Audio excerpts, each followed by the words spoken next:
regards to the European operations, where do we begin?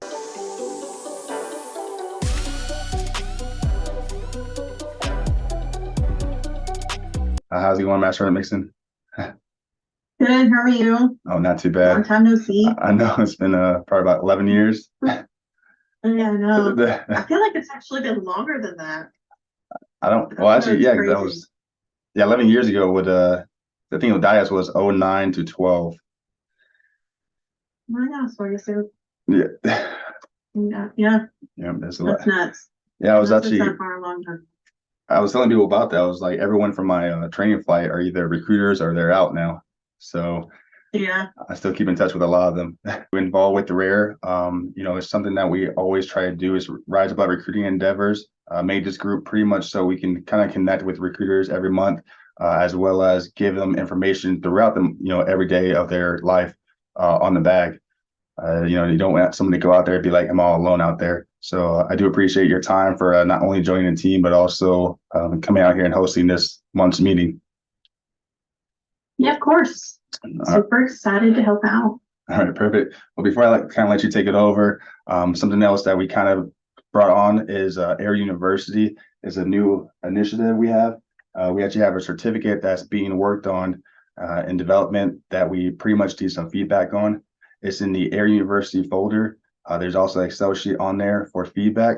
So whenever you guys have time, please go check that out so we can get that updated and sent out once it's legal. But other than that, I'm going to pass it on to MSgt Mixon. Cool. Thanks. And thanks again for having me. So I'm MSgt Mixon. I'm in the 314th, and today I'm going to be speaking with MSgt McClendon. He has been in Air Force recruiting for 13 years now, possibly going on 13, 14, but he came into recruiting in 2010.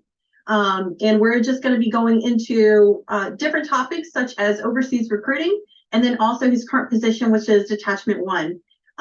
We are going to be doing a Q&A at the very end. So any of the information that you are hearing from MSgt McClendon, if you have any specific questions, then we'll definitely open that up at the very end. So I just wanted to go over some of the unique instances that you had faced, maybe some of the small challenges and how you were able to overcome them, and of course about your current position in Det 1. So I figured we would start out with the overseas portion and just kind of get your take on different instances and opportunities that you think you could share with the field as far as how you helped overcome some of your issues out in the unique AOR. Yeah, well, thank you guys for adjusting with me. First, let me start with saying thank you, Sergeant Butler, for reaching out. It's awesome for you to have this amazing platform for people to reach out to other recruiters across the field. So just want to applaud you for that. So thank you for having this. In regards to the European operations, where do we begin? I got there during a unique time. As COVID was kind of starting. So it seemed like every day was a bit of a challenge, in regards to finding new ways to do things, figuring something out. So that was the initial first challenge, being the first to figure out how anything was done. So that was one of the first and longest things that we had to deal with when we were over there is finding a new way. It didn't matter if it was COVID from somebody being sick and not being able to ship basic training to, hey, we've got a new basic training starting at Keesler, and we need you to get prepared to send people to Keesler. So there's a lot of different things that you could look at and say, wow, different.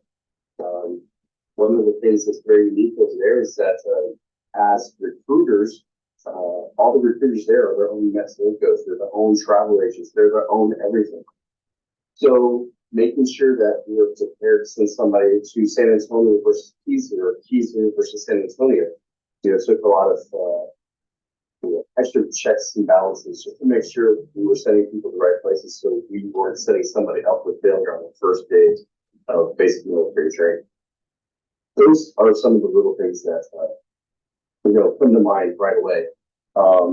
The other big challenge, if there's any flight chiefs on here, The biggest challenge as a flight chief is the fact that, when you're a flight chief in the States, you get to train people. You get, they're going to be your recruiters. You train them the way you want them to recruit, how you expect them to operate, etc.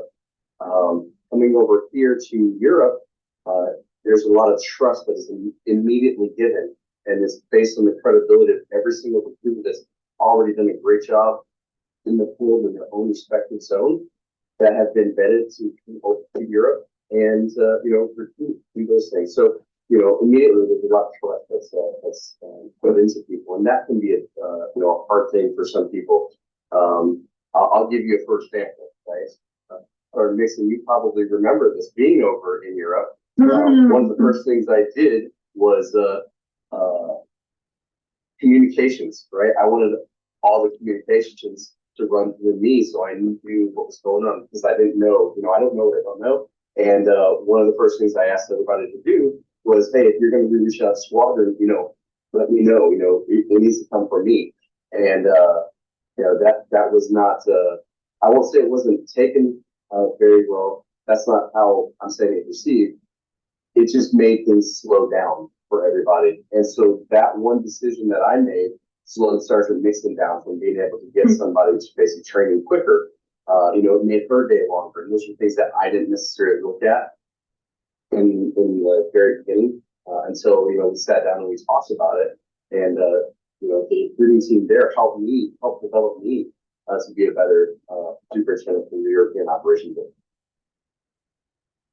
Nice. You were very, very easy to talk to through all of those different scenarios. So yeah, that communication piece was really big. Me being the overseas recruiter, you being the overseas flight chief, there was a lot of teamwork involved, and sometimes we had the solution and sometimes you had the solution, and then sometimes we both had half of the solution and we came together and made it work. So is there anything that was unique about being over there that you think could translate to stateside recruiters, either in preparation for eventually looking into being an overseas recruiter, or even flight chief, or something that they can be doing now that you kind of didn't learn until you were over there? Yeah, so great question. So I think doesn't matter where I've been, whether it's recruiter, the operations NCO, or flight chief, every time I get to the next level, I realize that people in other places do more than what we actually see them doing. And I think having that understanding that your mess lingo isn't just going to work and leaving at 2 o'clock every day. They've probably been there since 5 o'clock and they have been going nonstop, and they're leaving at 2 o'clock because they're probably really tired of that, right? Same thing, moving over here to AFRS and Det 1. You never know what people are doing until you actually see them doing it. I just watched Master Sergeant Garza. He was reviewing the JQS going word by word, making sure every word made sense, making sure every acronym was in there the right way. And that was the precursor before Sergeant Ross got to look at it. So we don't know what we don't know. And I would say if you want to be prepared to go overseas or go, whether it's operations or training, wherever, get an idea of what they do, how they're doing it, what their ops tempo is there, because it is probably very different than the thing.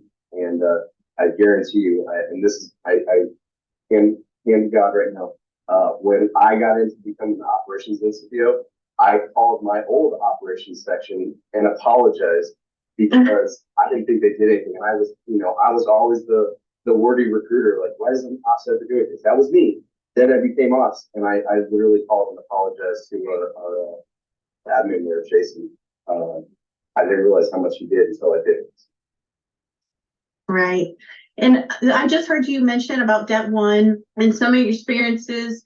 So can you tell us a little bit about what you do there at Det 1? I know there's a lot of inquiries that people have regarding what their mission set is. Let me answer your question by starting with the question. I know we're going to have a live Q&A session here soon. I'm just curious if anybody has any idea of what Det 1 is, if you want to put it in the chat. If you have, just anybody in the field have an idea of what Det 1 does. I would love to kind of see what the field already knows, because I'll be honest with you, before I came here and sat down with Firm Erie, I didn't really know what Det 1 was, other than they worked at AFRS, and it is kind of a new concept in regards to rated diversity.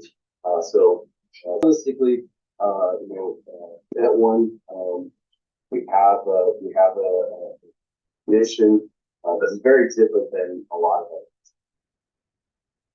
especially in recruiting. A lot of times when we're recruiting, we look at how do we recruit, right? We go to high school, we talk to people that are age qualified, and then we also look for other leads that might be interested in Air Force, but maybe they're not ready yet.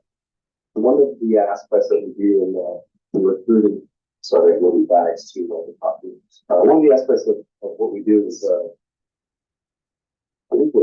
we inform them. And so you might see Det 1 at a middle school, it's an elementary school. You might be wondering why. Why would they do that? I know I had that question when I was first kind of starting out, and it took me until the point where I was working at Det 1 to realize why they do that. Thank you, first one. So why do they do that? And my personal story is that when I was 8 years old, I saw a picture of my uncle. He was wearing an Air Force bomber's jacket from the 1960s when he was in the Air Force. And I knew from that moment on, I wanted that jacket. I wanted to be in the Air Force because of my uncle. And I just knew that's what I wanted to do.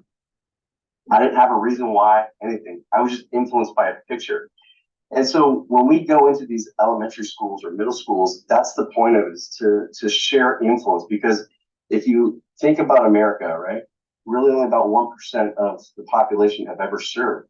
There's a whole nother population out there that don't get an opportunity to see us.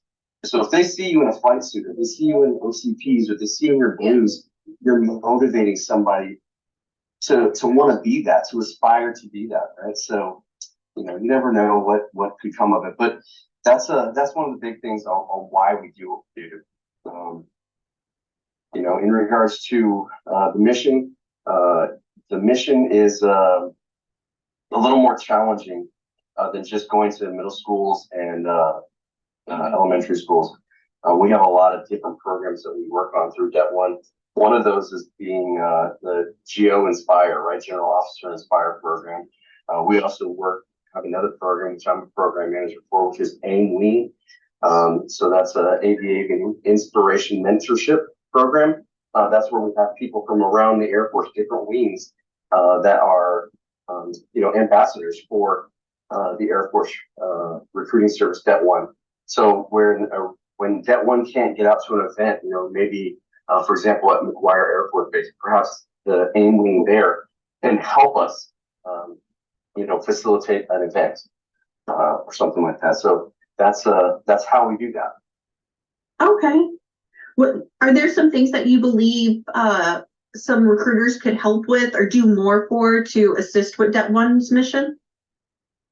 Yeah. So the biggest thing is, if you have an area where you feel you need help in, not necessarily recruiting, but building what the Air Force could use out there, right? Inspiring people, motivating people, informing people. If you feel like you have an area like that in your zone, but you as a recruiter don't have time to go do that, let us know, and we can do what we call a zone blitz and try to get out into that area and start getting into those schools, whether it's a college, whether it's a middle school, high school, elementary school. Let us know, and we can try and do that for you. Awesome. That's one way you can do it. Another way you can work is through some of the different scholarships that we have. It's called the AIM High Flight Academy Scholarship Program, and that is if you have a student in your school that might be interested in flying, that you have them apply to this program. It's a completely free scholarship for them. It allows them to get up to 15 flight hours for free. You basically send them over the summer for 3 weeks to a college. They stay in the dorms and they get fed and learn how to fly. And that can help somebody determine whether they want to be a pilot or not. And that's a program that we run out of Delta one. So if you have people that might be interested in that, by all means, please, have them apply, and including children of the military. I know they're usually more propense to join the Air Force, but if it's something they might be interested in, go that route.